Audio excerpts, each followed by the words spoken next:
السلام عليكم ورحمة الله وبركاته. ازيكم حبايبي عاملين ايه؟ اهلا بيكم مع عزة فهمي واسرار المطبخ. هنبدأ بالصلاة والسلام على رسولنا الكريم. اللهم صل وسلم وبارك على سيدنا محمد. طبعا انتوا عارفين كل يوم الاكل حيرة. قمنا من النوم النهارده قلنا نعمل ايه. ولادي زهقوا من الاكل ومش عايزين يطبخ ولا عايزين نعمل اكل في البيت، عايزين ياكلوا من بره. قلت لهم لا طبعا الميزانية مش تسمح اجيب اكل من بره. شايفين الغلا اللي احنا فيه ده؟ احنا هنعمل اي حاجة من البيت بدل ايه الطبيخ او اي حاجه، بس برضو اكل اكنكم هتجيبوه من بره. فانا هنا هو جبت كيس دقيق وجبت باكو خميره وهنعمل بيها، نشوف هنعمل بيه ايه. طبعا اول حاجه انا بعملها ايه؟ بختبر الخميره بتاعتي اذا كانت نشطه ولا مش نشطه. انا بحب اختبرها على طول اول حاجه، وهفتح كيس الدقيق بتاعي ونجيب بقى الكروانه بتاعتنا. وانتوا عارفين كالعاده في اي معجنات انا بحب منخل الدقيق وادخل الهواء. حركه منخله الدقيق دي يا جماعه ومنخله الهواء بتخلي العجينه معاكي بتبقى هشه، واي معجنات بتعمليها بتبقى هشه وجميله جدا. وطبعا في ناس كتير بتحط الخميره على طول على الدقيق وبتشتغل، بس انا بحب اختبر الخميره عشان ممكن ما تكونش نشطه وبوظ لي اي مكونات او مقادير انا حطيتها في ايه، في الوصفه. خلاص، فانا هنا منخلت الدقيق بتاعي وهرجع احط عليهم معلقتين لبن بودرة. المعلقتين دول يا جماعة بيودوا العجينة في حتة تانية. اي معجنات انا بعملها بحط المعلقتين دول، بيخلوا العجينة هشة وطرية وجميلة جدا. وهحط حبة سكر ورشة ملح وقلبي كل المكونات الجافة دي مع بعضها. خلاص، طبعا شايفين الخميرة، بصوا الفوران والفقاقيع اللي عملتها. كده الخميرة بتاعتنا ايه، نشطة. هنزل بقى بالخميرة بتاعتنا على العجينة، ومعايا مية دافية هعجن بيها عشان خاطر ما تاخدش وقت ايه في الخمر. وهنزل بحبة مية حبة مية وعجيني وما تخافيش من عجين. اي حد يا جماعة بيخاف من عجين جربي في نص كيلو، جربي في كيلو. العجين يا جماعة حلو جدا، بيدي البيت بركة وخير، وريحة العجين في البيت حلوة جدا. انا بصراحه بحب المعجنات جدا. عايزه اقول لكم انا ما كنتش بعرف اعجن. انا بخش على كل حاجه عافيه، بخش اعمل واجرب. والله العظيم وكذا حاجه بعملها من اول مره بتنجح وبتبقى تحفه. فانت ما تخافيش من اي حاجه، ما تخافيش من المعجنات ولا اي حاجه. الناس المبتدئين اعجني وتعلمي. الاكل لما بتعمليه في البيت انضف من بره بكتير. خلاص، هنا بقى بصوا انا هعجن كويس جدا. طبعا انا ما بعرفش يا جماعه الم العجين بالزيت، فانا هحط حبه الزيت بتوعي وهعجن، وفي الاخر هلم العجين بتاعي بالدقيق.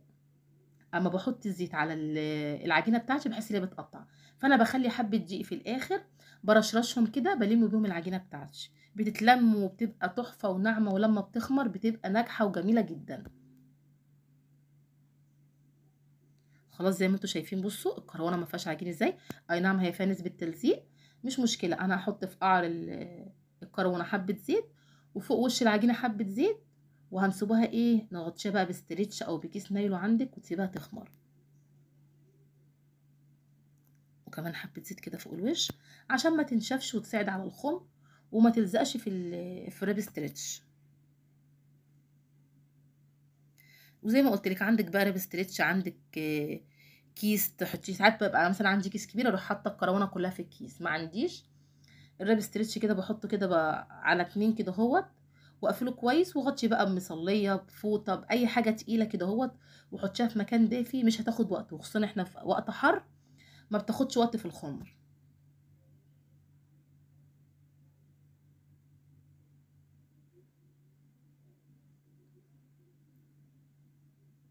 ماشي. طبعا اي حاجه انت بتعمليها في البيت بتوفري وبتبقى نظيفه.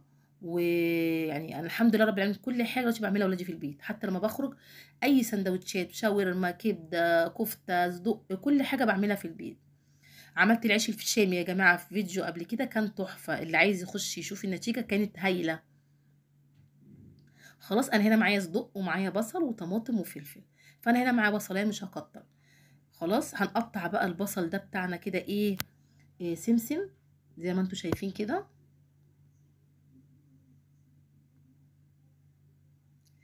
يا جماعة اللي وصل بقى لحد هنا، يا ريت يا ريت يا ريت دعوة حلوة وكومنت وصلي على الرسول، ويا ريت تعملي مشاركة للفيديو وتحطي اللايك. واللي ما اشتركش في القناة يا جماعة يشترك. وزي ما قلت لكم اللايك بتاعك او الكومنت بيرفع من شأن القناة. واليومين دول المشاهدات واقعة جدا وزفت. انا كده حاسة ان القناة تقع مني. والله يا جماعة انا بتعب جدا في القناة، فيا ريت تكافئوني على قد تعبي. خلاص.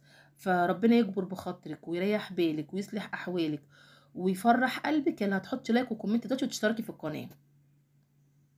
ماشي. احنا قطعنا البصل سمسم، كمان هقطع الطماطم سمسم بنفس الطريقه.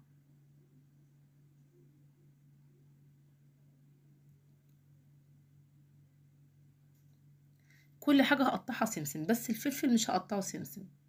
ليه؟ لان في ناس ما بتاكلش حاجات حاميه.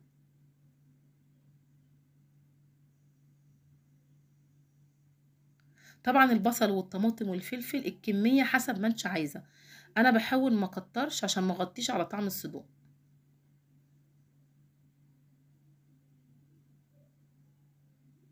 هنا برضو الفلفل هقطعه حلقات كبيره، لاني هحطه للناس اللي بتحب الحاجه سبايسي وحامي بس، لكن اللي مش بيحب حامي مش هحط له.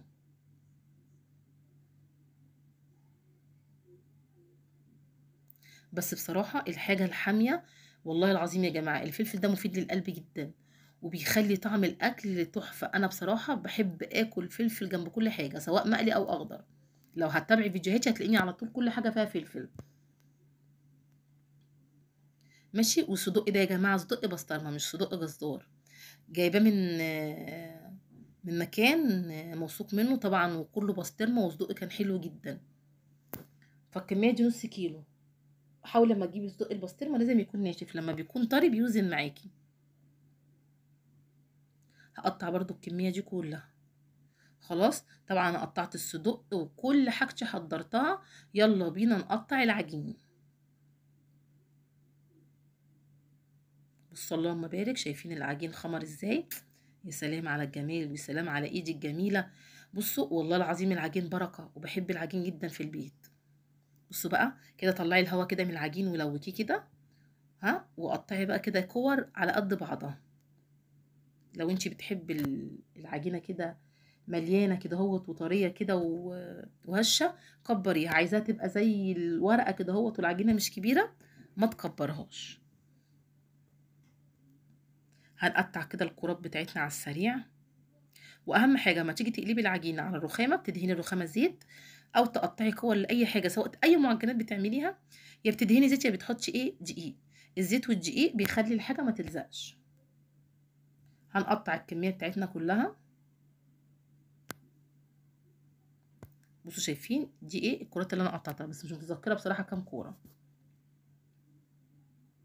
هنا بقى كنت انا بقى مقطعه الصدق ومقطعه كل حاجه، هنزل بالصدق كده في اي حاجه.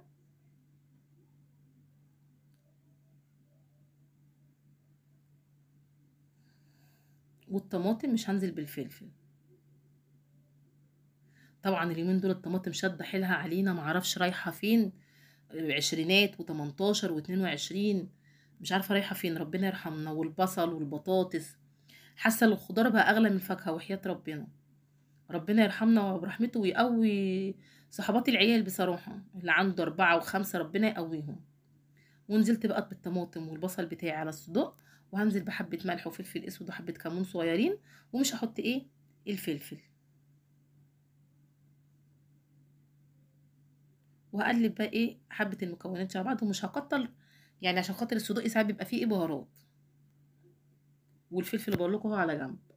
هاجي بقى كده احط نقطه زيت على الرخامه، وايه افرد بقى العجين بتاعي. طبعا الزيت يا جماعه اما تيجي تفردي بيه العجين بيسهل في الفرد هو والدقيق. بس بصراحه انا بلاحظ الزيت اكتر يعني. هنزل بقى بالحشوه بتاعتي، واللي عايز نحط له فلفل هحط له فلفل. بصراحة أنا بحب أعمل إنصص، مش بحب أعمل إيه رغيف كامل. بس إيه هعمل كده رغيفين 3 والباقيين هعملهم إنصص. الإنصص بتمسكي الواحد كده في إيديكي تاكليه أكنه سندوتش. تدهني بقى الصاج بتاعك زيت،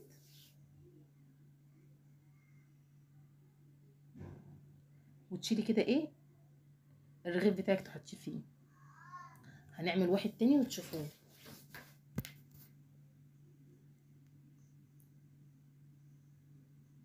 أنا هنا مصغرة العجينة عشان هما كانوا عايزين العيش ما يبقاش تخين.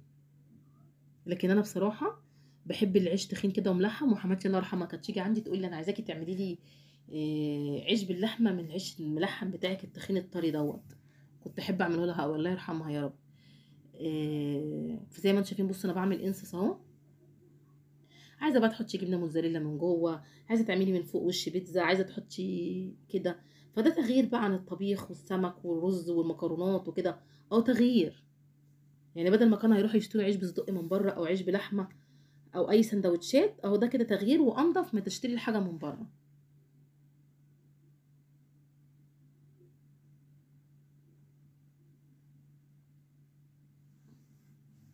ماشي. هنعمل برضو انصص ما فيهاش بتاع دوت فلفل. وعايزه اقول لكم الصدق ما كفاش معايا، رحت مكمله بسطرمه وزيتون وجبنه تركي، برضو كانت جميله جدا. اما بتعملي العيش بالبسطرمه والزيتون والجبنه التركي بيبقى خفيف قوي. هفكرك تاني لو وصلتي لحد هنا، ربنا يكبر بخاطرك ويصلح لك احوالك ويرزقك بالذريه الصالحه. يلا هتحطي لي كومنت وتعملي مشاركه للفيديو وتعملي لايك للفيديو. بصوا العجينه جميله سلسه، وبصوا يعني بتفرجيها هوا. يعني انا عجنت وركنت عمل ما روقت بيتي وحضرت مش عارفه ايه وعملت ايه، كانت العجينه خمرت. جيت وقفت افرد واعمل، والله العظيم ما خد معايا ساعه زمن. ولادي كانوا فرحانين جدا. بس للاسف بقى انا مشكلتي عندي اللي بيحب عيش بالصدق، وعندي اللي بيحب العيش باللحمه. فمش راسيلي على حال. فكويس ان انا عملت عيش بالبسطرمه عشان اللي ما بياكلش ايه، عيش بالصدق. خلاص. ولازم تدهين الصينيه نقطه زيت عشان العجين بتاعك ما يلزقش، وبرده ياخد ايه، وش من تحت. خلاص. هدخل بقى الفرن، وهتشوفوا النتيجه هايله، والاكل هيطلع ايه، تحفه. شايفين؟ شايفين العيش؟ والله العظيم كان ملحم وجميل جدا. تقدري تاكلي بقى جنبه مخلل، تاكلي جنبه طماطم، فلفل، زي ما انت عايزه. لو وصلتي بقى لحد هنا، ما تبخليش عليا بالكومنت والدعوه الحلوه واللايك والاشتراك لقناتي، وتفعلي زر الجرس عشان يوصلك كل جديد. ويا رب يكبر بخاطرك ويرضيكي ويصلح لك احوالك. هتحطي لايك وكومنت دلوقتي. والسلام عليكم ورحمه الله وبركاته.